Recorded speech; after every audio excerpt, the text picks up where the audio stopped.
Hi everyone. So, an article appeared in the BBC last week, and I read it. I think I read it because I was on Twitter and I saw it tweeted out. So I read it within a few minutes of it actually coming out. But by the time I'd finished reading it, I'd had 3 emails from subscribers saying, "Oh my God, Gordon, look at this," because the BBC, in their anti-Putin, anti-Russia, Russophobic nightmare that they are punishing us with, wrote this article.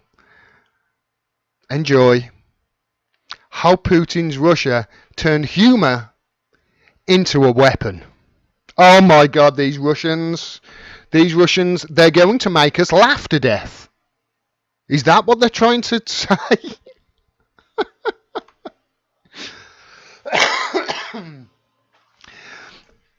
I can't quite see that, can you? I'll read it anyway.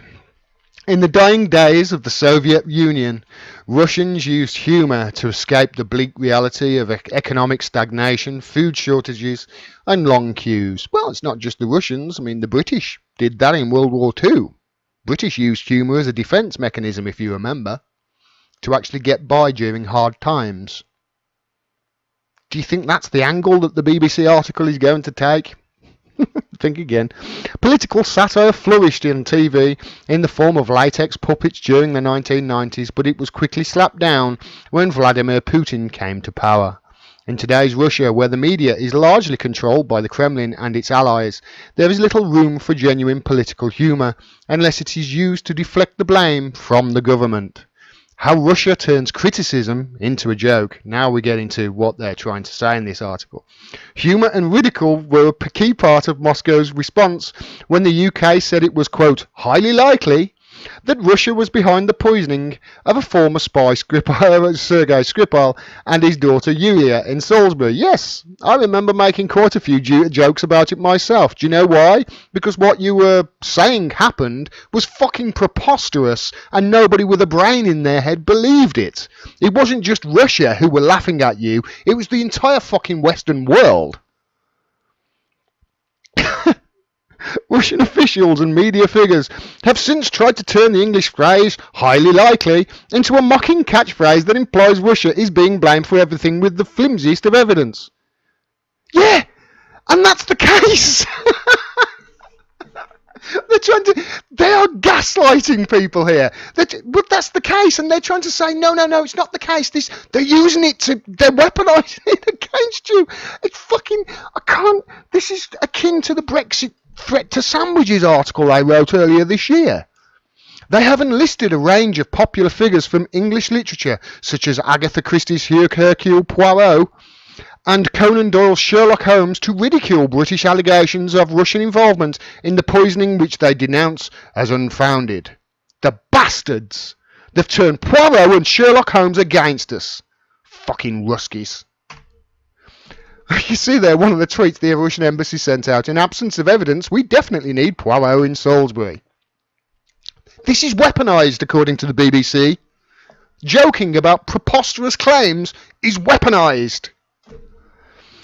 Roman Dobrokotov, Roman, whose investigative website, The Insider, was involved in exposing one of the 2 poisoning suspects, Anatoly Chepiga, says such mockery is a form of trolling designed to, quote, deliberately lower the level of discussion. Really? Or is it just people laughing at a preposterous fucking statement or 10 that have come from the BBC? I'll get into them in a bit. I'm not done on this by a long sight. They cannot respond to in serious fashion and to the point, so they start to play act. You don't respond in a serious fashion to ridiculous accusations. You don't. If somebody levels a ridiculous fucking accusation at you, it is your duty to respond in a ridiculous and derisory way. But this is weaponizing it.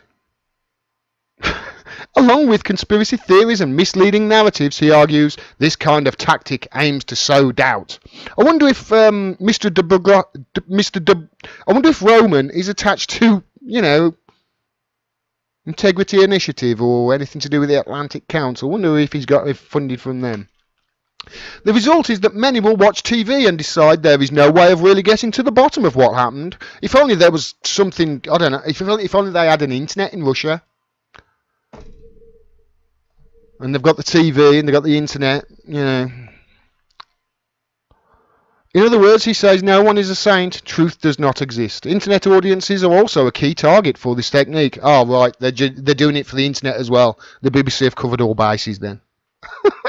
One social media hashtag, hashtag I am from GRU2. I think I tweeted out that hashtag earlier this year because it was so funny.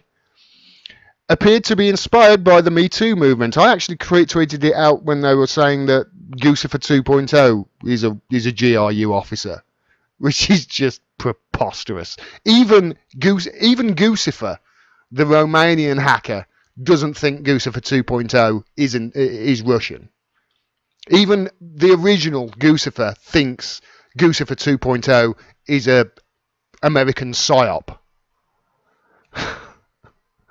Appeared to be inspired by the hashtag MeToo movement. Pro-Kremlin Twitter users mocked UK allegations against Russia's GRU, now GU, military intelligence agency.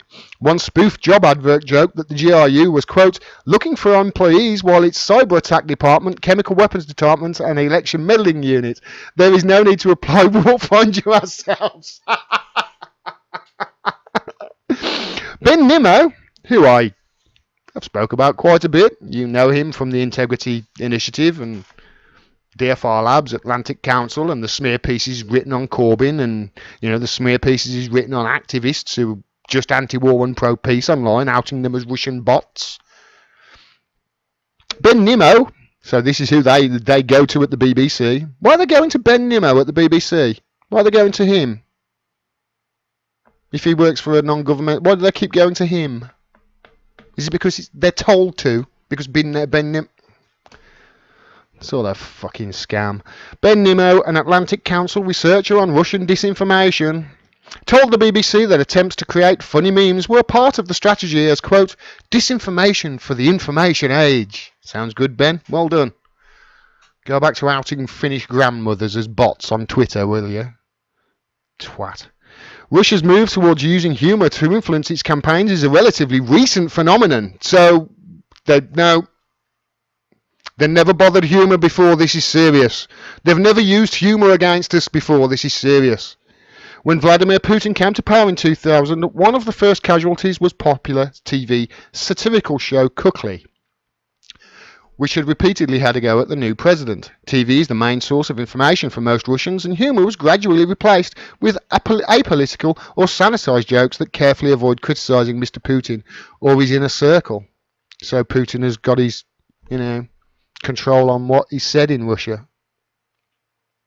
Thank God we've got a BBC that's totally independent of our government, eh? Fuck you now. Most comedy programmes on Russian state television these days are anodyne affairs which either do not touch on political topics or direct humour at the Kremlin's perceived enemies abroad. So they only use this weaponized humour against us. Don't use it against their own president. If the president is mentioned, it's in flattering terms, while Western leaders and institutions are fair game. Take Russia's top mass appeal TV comedy show KVN. They've really gone into this article of the BBC. They're really just trying to say these bastard Russians, they're going to make us laugh to death. Last year, a skit on the G20 summit depicted Mr. Putin as an athletic, skillful practitioner of judo who ran rings around his Western counterparts who appeared ungainly and foolish. They have brought the humour inside, says author Peter Pomerantsev, who himself experienced the world of the Russian TV producer. While humour was once a threat to their Soviet predecessors, the Kremlin has now turned it to their advantage. Quote, it is not a super serious regime. They do things with a kind of smirk and sometimes just with a smile. It's a system that allows for a certain amount of humour. It's not po-faced at all. So that last paragraph in that article just debunked the whole fucking thing. If you ask people, stupid questions, you get stupid answers. That's a British saying. It's interesting. While I was reading this, I actually thought about this. They say that when Vladimir Putin came to power in 2000, one of the first casualties was popular TV satirical show. I notice how they never talk about the economy in Russia, what it was like when he came to power, and what it's compared to now. I haven't got that slide, but look it up. When he came to power in 2000, the country was destitute. You know, people were killing pigeons in the town square to eat. People were starving to death. That was what American capitalism had basically done to the country. And when he came, it was a disaster. And now it's thriving. It's doing a hell of a lot better. What he's done since 2000 is quite honestly a miracle. Now, I'm no fan of Vladimir Putin, but I can look at people objectively and say, yes, they did good there. No, they did terrible there. And with regards to the economy, he did excellent. They never, ever tell you that in the media over here. The BBC is meant to inform and educate. So, this is some of the shit that the BBC have done over the last year. I've just took some clips from stuff that I've recorded. RAF intercepts Russian aircraft over the Black Sea. Now, I laughed at that. I remember laughing at that because look at the title, for fuck's sake. The RAF didn't intercept a Russian aircraft over Dover or over Aberdeen in the Black Sea. Where's the Black Sea? Russia! How about them laughing at this? Them laughing at the BBC taking an OPCW report which specifically said we collected some chlorine, but chlorine basically is found everywhere, so we tagged it and we'll check it. They turned that to Syria attack was chlorine gas. Total false news. I laughed my ass off at that. I was angry as well, but I laughed my ass off. Is that weaponizing humour? And then there's this sorry fucking affair that they're really complaining about that started it. Or rather that propelled it. The story is this. What they're saying, the story of the Skripal affair is this. This is the official story, from what I can tell. Sergei Skripal, who was imprisoned by Vladimir Putin up until I think it was 2008 for being a spy, he was imprisoned for 4 years, was released on a spy swap deal, came over here to live in Salisbury for 10 years without doing anything, and then for an unknown reason that they haven't touched on so far, other than he's a spy who's anti-Russia, that's all they say in the BBC, for the reason that he was a spy and they killed him. 8 years after they released him on a spy swap deal, they killed him. Now, they didn't kill him by throwing him out the window or, doing something that the CIA did, so there's no trace that it could be Russia. No. What they did, this is the story that we're told, what they did was employ two guys who, were associated with the Ministry of Defence in Russia. They employed them to come over to the UK on normal visas, who came in full view of all the cameras, and then full view of all the cameras in Salisbury, in London, etc., when he's coming off the plane, smeared some Novichok, which was something that can be pointed directly back to Russia, on a door handle, and then caught a direct flight home to Russia. That's what they're saying these assassins are. Now, anybody with a brain in their head can look at that and fucking laugh, because it's preposterous. The CIA chuck people out the window, or the CIA start a coup. They don't send two of their agents over to kill people with, I don't know, a pole with an American flag on it. This is a preposterous thing. Absolutely preposterous. And now they're saying if you laugh at them, if you laugh at these preposterous allegations, you're weaponizing humour against them. When are we going to stop this Russophobic bullshit? Russia hasn't got 20% of the UK in poverty. The British fucking did that. The British government got 20% of the people in this country in poverty. Russia hasn't fucked Brexit up, no matter how much Ben Nimmo will tell you. That's Theresa May and the Tories and David Twatty Cameron. That's who's to blame for that. We cannot keep blaming Russia for all of our problems. It's about time the governments of the West stood up and took responsibility for the stuff they do around the world. Honestly, if Jeremy Corbyn was made Prime Minister tomorrow and came out in his first speech, he could immediately stop terrorism in this country. Immediately. And somebody said this about America not long ago, so I'm sort of paraphrasing his words. He could come out as Prime Minister and say, I apologise for all the terrible things that United Kingdom have done around the world, both overtly and covertly, in meddling with your elections and fucking about with your democracies and basically lying and bullying you into doing what... I apologise for all of it. Under my watch, it's going to be a different set of values and a different set of things that we are going to run our country by.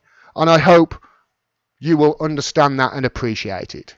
He would stop terrorism in this country like that. Instead, what are they doing? Blame Russia. You can't continue to blame Russia. We've got the evidence that you've done way more fucking crimes than Russia have. I'm sure Russia have done many crimes. On their own people especially. I'm more interested on what the British government are doing to the British people and other democracies around the world than I'm worried about some Bernie memes from Russia. Look at it. This is what they're saying. This is the sort of thing that they're saying. Swung the election in 2016. Just look at it.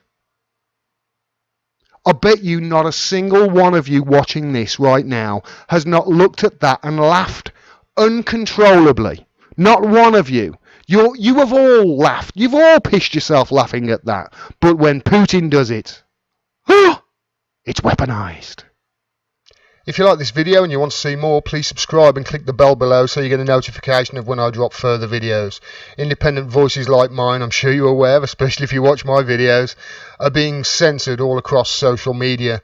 So we need your support. Please like and share and comment on the videos. That really helps the algorithm. And if you can, please support us on Patreon. If just 1 in 5 of my subscribers sent $1 a month on Patreon, that would be more than enough for me to continue doing this and not have to worry about the financial side of things. So thanks very much to all of you who do that. Thanks very much for all of your support. Till next time. Peace and take care.